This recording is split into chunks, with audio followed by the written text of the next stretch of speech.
Pagi adik. Pagi Miss. Jadi pagi ini kita akan belajar tentang hak dan kewajiban. Ada yang tahu nggak di sini hak itu apa? Nggak tahu, Miss. Ya udah, di sini Miss akan menjelaskan tentang hak maupun kewajiban. Pertama, kita akan membahas tentang kewajiban dulu ya. Nah, kalau kewajiban itu kan sesuatu yang harus kita lakukan. Kalau misalnya hak itu kebalikan dari kewajiban. Kalau hak itu sesuatu yang kita dapatkan setelah kita melakukan kewajiban kita. Contohnya, kalau misalnya nih ya, kalau kita di rumah itu mencuci piring itu hak atau kewajiban? Kewajiban ditanya. Nah, kalau di sekolah kan, kalau misalnya kita dalam tepat waktu belajar dengan baik itu hak atau kewajiban? Kewajiban ditanya. Nah, bisa sekali ya jadi di sini ya. Jadi kalau misalnya nih ya, kalau kita mendapatkan makanan yang bergizi di rumah itu adalah kewajiban atau hak? Ya, benar. Jadi kita tahu kan akan itu hak dan kewajiban. Jadi sebagai anak kita di rumah harus melakukan kewajiban terlebih dahulu untuk mendapatkan hak. Begitu juga di sekolah kita harus melaksanakan kewajiban dulu.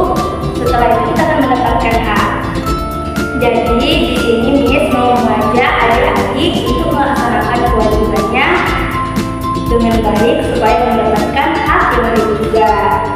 Untuk materi selanjutnya, supaya adik-adik itu paham tentang hak dan kewajiban itu akan dijelaskan oleh Miss kita selanjutnya ya. Baik adik-adik, di sini Miss akan menjelaskan tentang kewajiban di rumah dan di sekolah. Kewajiban itu adalah segala sesuatu yang harus kita lakukan. Di sini Miss akan menjelaskan yang pertama, kewajiban yang ada di rumah. Di rumah, kita itu sebagai bagian dari keluarga. Semua anggota keluarga memiliki kewajiban di rumah.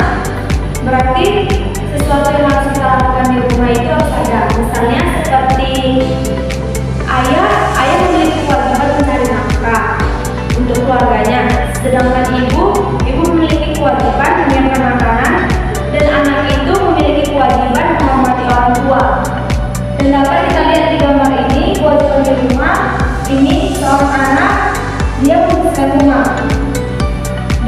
Dan ini juga ada kewajiban orang tua yang dia pergi bekerja untuk mencari nafkah. Dan kewajiban seorang ibu itu mengurus anak-anaknya. Dan kewajiban yang dapat dilakukan di sekolah itu, kita harus menghormati guru, karena guru adalah pengganti orang tua kita saat kita di sekolah. Melalui guru lah kita dapat memperoleh ilmu sebagai bekal untuk masa depan kita. Di sini juga bisa menjelaskan beberapa kewajiban menghormati guru yang di sekolah yang dapat kita lakukan.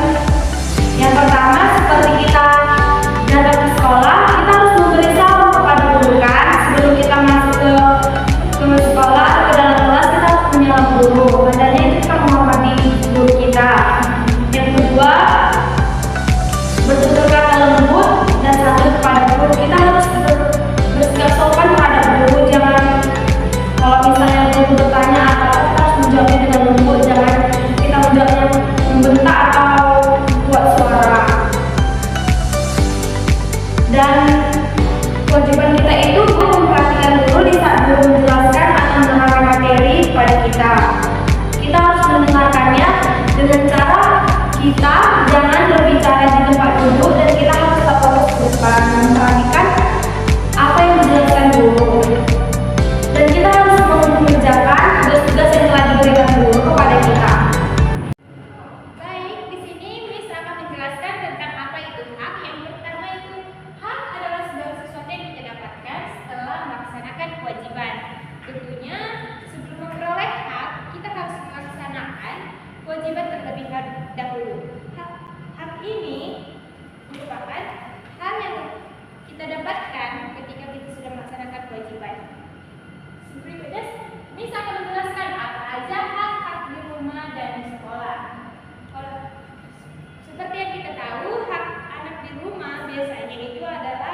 Contohnya mendapatkan tempat tinggal yang layak, memperoleh kasih sayang dari orang tua, serta mendapatkan makanan yang bergizi. Dan yang terakhir mungkin ada kalau kita ketika bermain dan mengerjakan tugas, itu merupakan hak yang dimiliki oleh anak di rumah.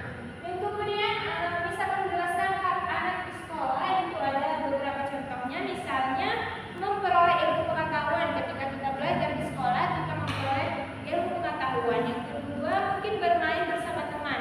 Dengan sekolah kita bisa bermain bersama teman, berjumpa dengan teman. Itu adalah hak kita ketika di sekolah. Yang ketiga ada menyampaikan pendapat atau argumen kita sendiri ketika belajar di kelas. Misalnya, Miss, aku mau bertanya gini. Itu merupakan hak kita sebagai siswa di sekolah atau di kelas. Yang keempat, mungkin kita bisa mendapatkan hasil nilai belajar. Ketika kita belajar, kita rajin belajar, kita mendapatkan hasil yang bagus, atau mungkin jadi juara kelas, merupakan hak kita sebagai siswa atau anak peserta didik di kelas ketika kita melakukan kewajiban kita, yaitu belajar. Baik, yang terakhir itu ada contohnya yang itu menggunakan fasilitas sekolah. Seperti yang kita lihat di sekolah kita ini banyak sekali fasilitas yang mudah kita gunakan, misalnya kayak papan tulis, meja belajar, kursi, itu semua adalah fasilitas sekolah yang kita dapatkan sebagai hak kita di sekolah sebagai peserta didik. Jadi itu semua adalah contoh-contoh dari hak kita mau di rumah ataupun di sekolah. Jadi buat adik-adik semua, apakah ada pertanyaan? Tidak ada, Miss. Oke, baik. Saya lanjutkan dan seterusnya. Jadi adik-adik, selanjutnya kita akan membahas mengenai keseimbangan hak dan kewajiban. Setelah kita tahu apa itu arti hak dan kewajiban, kita juga tentu harus melaksanakannya dalam kehidupan kita sehari-hari. Jika kita sudah melaksanakan kewajiban kita, maka kita bisa mendapatkan hak. Di sini Miss mau bertanya, tadi pagi apa kewajiban yang sudah dilakukan adik-adik di rumah? Mandi, Miss. Menyapu rumah. Nah, setelah adik-adik melaksanakan kewajiban, maka orang tua pastikan merasa senang. Jadi adik-adik tentu mendapatkan hak dari orang tua, mendapatkan hak orang tua, mendapatkan kasih sayang. Misalnya kan kalau adik-adik mau ke sekolah, pasti adik-adik dinasihati jangan berantem di sekolah, belajar baik-baik, dan juga adik-adik di sini tadi pagi sarapan kan? Sarapan, Miss. Adik-adik sudah mendapatkan hak dari orang tua, yaitu mendapatkan makan. Nah, contohnya keseimbangan hak dan kewajiban di sekolah itu, misalnya ketika dalam proses belajar mengajar di kelas, adik-adik harus melakukan kewajiban, yaitu mendengarkan guru menjelaskan. Nah, ketika adik-adik sudah mendengarkan guru ketika menjelaskan, maka adik-adik akan mendapatkan hak, yaitu mendapatkan ilmu. Nah, contoh lain itu tentang kebersihan kelas. Adik-adik diwajibkan untuk menjaga kebersihan kelas. Ketika adik-adik sudah melaksanakannya, maka adik-adik mendapatkan hak, yaitu bisa melakukan pembelajaran dengan nyaman. Jika kelas kotor kan adik-adik pasti tidak nyaman ketika melakukan pembelajaran. Jadi adik-adik, jika kita ingin mendapatkan hak kita, maka kita harus melaksanakan kewajiban kita, baik dari kita di rumah maupun di sekolah. Contohnya ketika kita di rumah, kewajiban kita itu seperti menyapu rumah, mencuci piring, membersihkan tempat tidur, dan juga kita juga memiliki kewajiban untuk saling menyayangi kepada saudara kita, menghormati orang tua.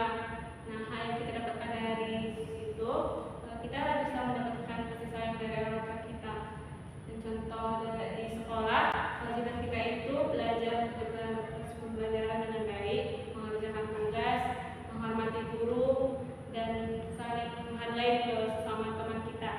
Nah, ketika kita sudah melaksanakan itu, kita bisa mendapatkan hak kita, yaitu mendapatkan ilmu dari guru dan juga mendapatkan